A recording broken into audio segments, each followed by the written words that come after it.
Why are you stepping down? Yeah, it's a difficult one, but I'll explain it to y'all if you don't mind me sort of stepping back a bit and explaining why I ended up at Sarepta. Yeah. At the time that I got the call to join Sarepta, I had no connection to muscular dystrophies of any kind. I was living in Newport Beach, California. I was pretty comfortable, and I chose to give all of that up to move to Boston, even though my family stayed in California, because of the belief that I might play a role with others in lessening the burden and bringing a better life to boys and young men who have Duchenne Muscular Dystrophy, which is a deadly disease that steals from these families their child day by day as it destroys their muscle. And I came out there, so at the moment that I came to Sarepta and I came to Boston, I felt the belief really in a very personal way that I could maybe develop for myself a legacy. I mean, it was very inwardly focused. And then I met a bunch of families, and this was in the first 2 weeks. And this really explains a lot of my attitude today about this disease and about drug development. They all said the same thing to me. Basically, we don't have time. And this is such an important thing to remember with rare disease and degenerative disease. Every single day is a lost day and damage that'll never be brought back. And they said to me very specifically, a couple of them, you look, dressed in suits, you'll look like an executive. And if you just come here and act like an executive and just move at the pace of an executive and you don't match our urgency, you will have failed. And I made a promise to them that I wouldn't do that. And that promise I took very serious. I mean, it changed from I could have a legacy to I have an obligation to these folks. And that became passion, and I don't think anybody who knows me will disagree that I'm enormously passionate. I'm criticized all the time for it. I see it in the press. I'm considered brash and overconfident and pushy. It's all for one reason, which is that these families deserve from us the right sort of energy.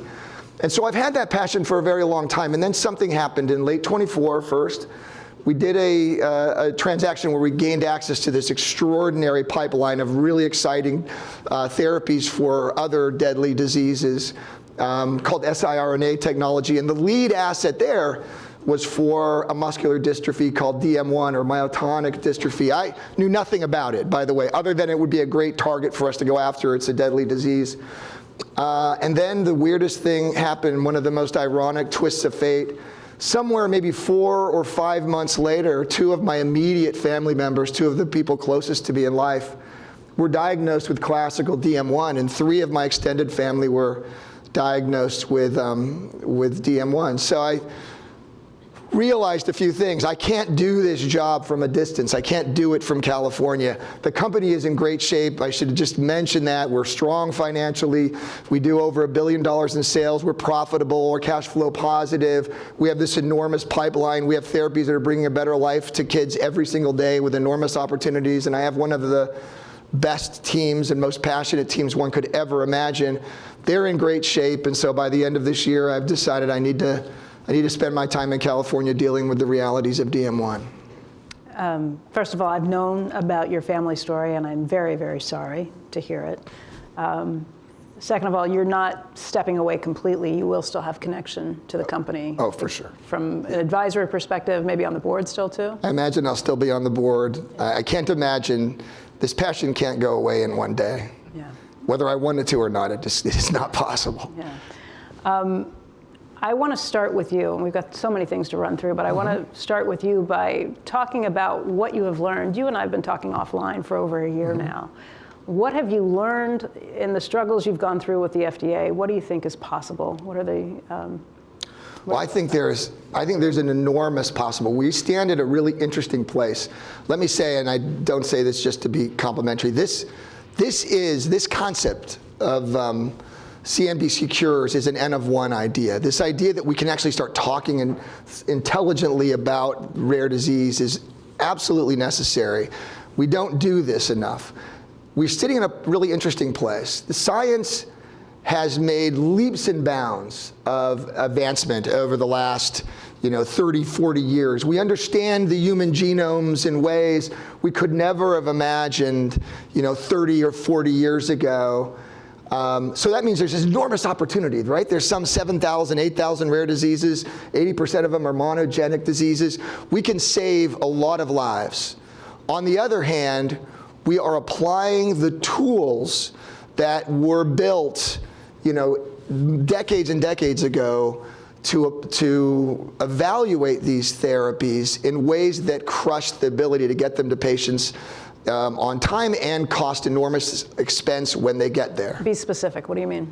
So, in 1962, Congress passed its act to require safety and efficacy of therapies in the United States. Brilliant idea, of course. We want that.